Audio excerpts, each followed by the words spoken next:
Welcome to the Panic Attack Recovery Podcast, an ongoing source of practical strategies and tips for anxiety and ADHD.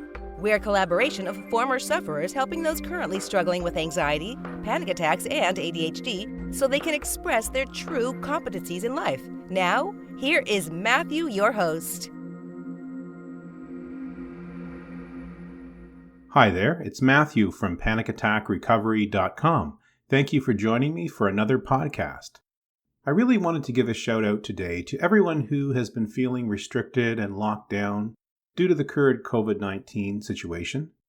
And I really wanted to share some personal insights along with some observations that I've experienced with various people in the panic attack recovery community and how they're doing. And surprisingly, many folks in the community are doing quite well.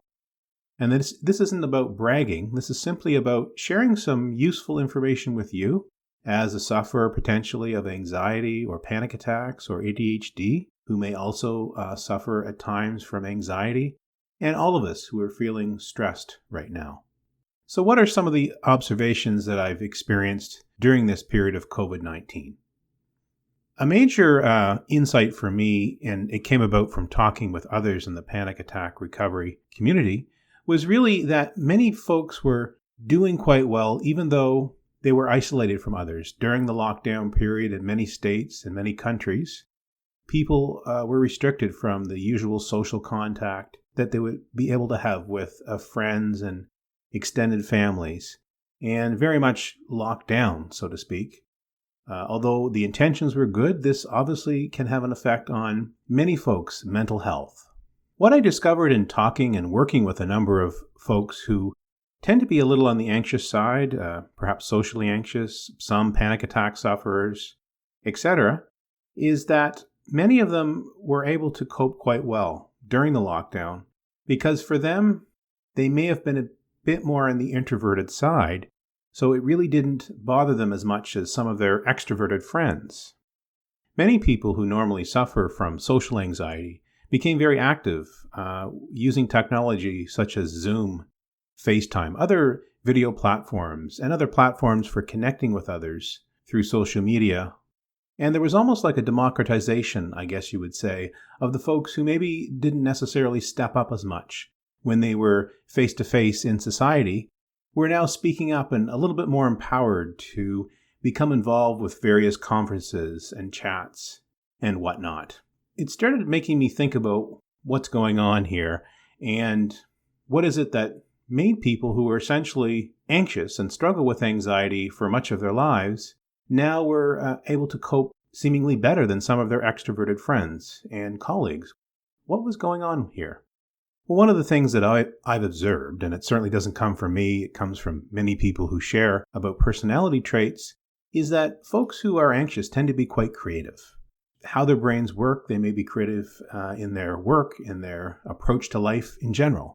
And one of the ways they've used that creativity, I think, is to be able to cope on their own often, whether it's because they're introverted or they just need that time to themselves to recharge, often away from people.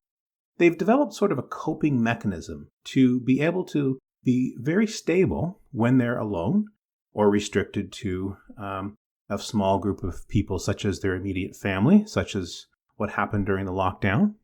But they're able to do well because they have become accustomed to functioning in this manner much of the time throughout their life. Now, don't get me wrong, I'm not trying to suggest that everyone should become an introvert or should be enjoying the lockdown. That's not what I'm saying at all. What I'm saying is there's a certain segment of the anxiety, the panic attack recovery community of folks who did quite well because of their creative response to life and really having to have time on their own a lot, working well independently, things like that. And other people who were always used to being around people in social situations really had a difficult time. Another thing going on here, another factor that I think played a part here is for folks who are anxious and tend to be slightly more introverted, now we were sort of on a level playing field. We all were working from home, or as many of us that could be working from home, of course not all can, but we were much more restricted and locked down and having to communicate in ways that were perhaps more comfortable for the anxious person who was introverted. But it allowed them to not feel the same effect on their self-esteem that they felt in the past. Well, prior to the lockdown, we weren't functioning as much from home. Many people weren't anyway. Often the introverted people felt themselves to be at a disadvantage. So maybe from a self-esteem perspective, they felt somehow that they didn't measure up to their really extroverted colleagues or friends, and they just weren't always able to keep up as much in in-person experiences. But now during COVID and during the lockdown, these same folks felt more on an equal footing. And so where their self-esteem had taken a beating before, in some cases because they felt that they should have been able to handle themselves better, and it wasn't really that they were handling themselves poorly during their in-person relationships, it's just that they tended to feel anxious when they were around people, at least for a period of time. And quite frankly, they would beat themselves up, thinking internally to themselves, not necessarily expressing these thoughts, but just that, I shouldn't be anxious. Why am I such a wimp? Someone might say to themselves, as someone told me, was sort of their self-talk was, I'm a wimp. I should be able to handle this. I shouldn't be nervous. But often the nervousness would pass when they went out into society more fully. And it was just one of those things that is a part of them. But as I said, that creative part is in you, and that can enable you to do great things. And that's really what I wanted to talk about today, is that we all have, I believe, a creative part of us that is able to help us cope and deal with things. And in particular, I think folks that were slightly introverted during this time of lockdown were able to have a bit of an edge, so to speak, over some others perhaps who were used to really being outside. When I say outside, I mean outside in social relationships with others, not feeling as restricted, and they were at a disadvantage now. I'm not saying that that's a good thing either. I'm simply wanting to recognize the dynamics at play here, or I guess I should say the factors at play here that can influence people differently depending on whether they're, well, quite frankly, an introvert or an extrovert. Now, we have a helpful podcast on introvert versus extrovert that you can find on our podcast feed and on our website. And I would encourage you to listen to that in detail. But essentially, the introverted person it's more with their personality. So it's not that they don't necessarily like being around people at all. It's just that they become more anxious around people, at least initially. Whereas the extroverted person, it's the opposite. They find it very difficult to be alone. Interesting experience I had this fall when I went to New York City and spent some time there. While I found it really exciting to be there, and there were many places I wanted to see and do, and I did quite a bit there, I have to say, I found the whole in-person thing, in your face, no personal space rather. In New York, it's a very busy, populated city, is you really don't have your personal space anymore. So at the end of the day, when I was touring around and doing different things, I would find myself becoming a little more agitated towards the end of the day because I didn't really have that personal space or alone time at all during the day. And there was just no letting up because I wanted to see and do many things. I just wasn't able to sort of stop. And in the evenings, I utilized some of the coping strategies that I've shared with yourselves and others that are part of the panic attack recovery community. And those were really effective. But what I had to learn was I needed that downtime in the evening for just really a short period of time to recharge and to implement some strategies that allowed me to cope with the earlier parts of the day where I didn't have that personal space. My point with this is that as anxiety sufferers, and as I said, many people are creative, we can all get through this. I think we will all get through COVID-19. This is not about a pessimistic prediction that we're going to be in lockdown forever. Actually, it's an optimistic message with you to say we are all creative as human beings, but in particular, I believe that anxious people can often have an edge because they have ways of coping or strategies that they can develop without even knowing it to deal with the introverted aspects of life. But so too, once things open up, and they will open up, and things will improve, and you start going out into society, you will naturally feel some anxiety. We all will, but that's normal now. So that's really my third point as well, is that anxiety sufferers and people who are introverted all of a sudden realize that it's okay to feel anxious. Others are feeling anxious. Their colleagues in the past that were not ever seen as anxious, they now see an anxious side of them, and that normalizes it a bit for the anxiety sufferer. So again, there's a little bit of a boost to the self-esteem of the anxiety sufferer to say, you know what? Anxiety is a normal part of life. It's a normal response to specific circumstances. In my life, there are certain triggers. So once I go back out in public again, I'm going to feel anxious. That's fine. But I can creatively implement strategies to deal with my anxiety. And rest assured you are not alone. We have literally shared probably 100 different tips or strategies or techniques, for that matter, throughout our free newsletter, our website, our podcast, our YouTube channel. So you can certainly avail yourself of all those pieces of information, those tips, those tricks, whatever you want to call them, for free.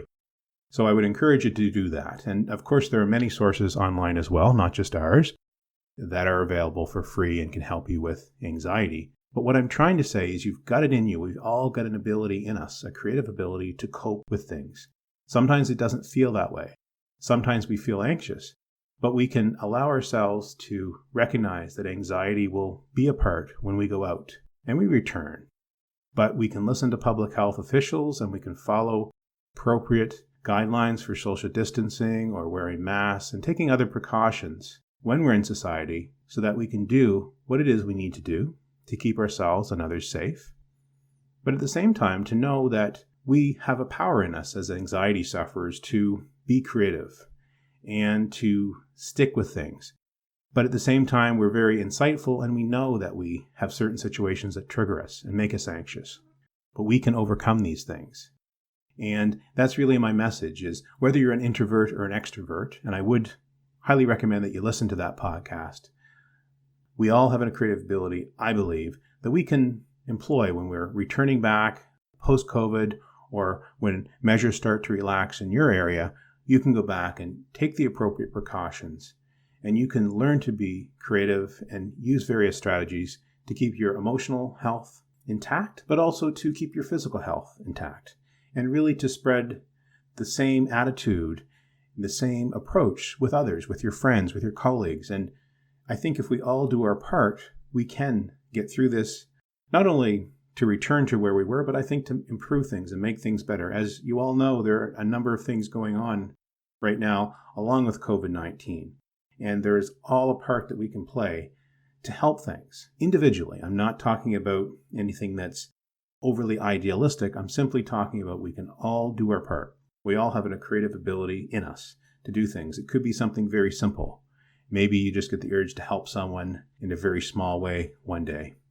Maybe you just get the urge to send someone a nice note or a nice email or a text, something, a message of encouragement. Whatever the case may be, we can all do something to make it better for others around us. So with that said, I hope that you've enjoyed this message, and I truly wish you and your friends and family the best mental health and best physical health. And I look forward to all of us being able to get back to leading a normal life and using our abilities to make the world a better place. Thank you very much. Thank you for listening to the Panic Attack Recovery Podcast. Make sure that you have subscribed to our podcast and please comment and rate us on iTunes or wherever you listen to your podcasts. All show notes and links are accessible from our website. Please visit our site and subscribe to our free newsletter at panicattackrecovery.com. All information has been provided for educational purposes. Please consult a healthcare professional about any disorder or condition and the applicability of any information provided in this podcast.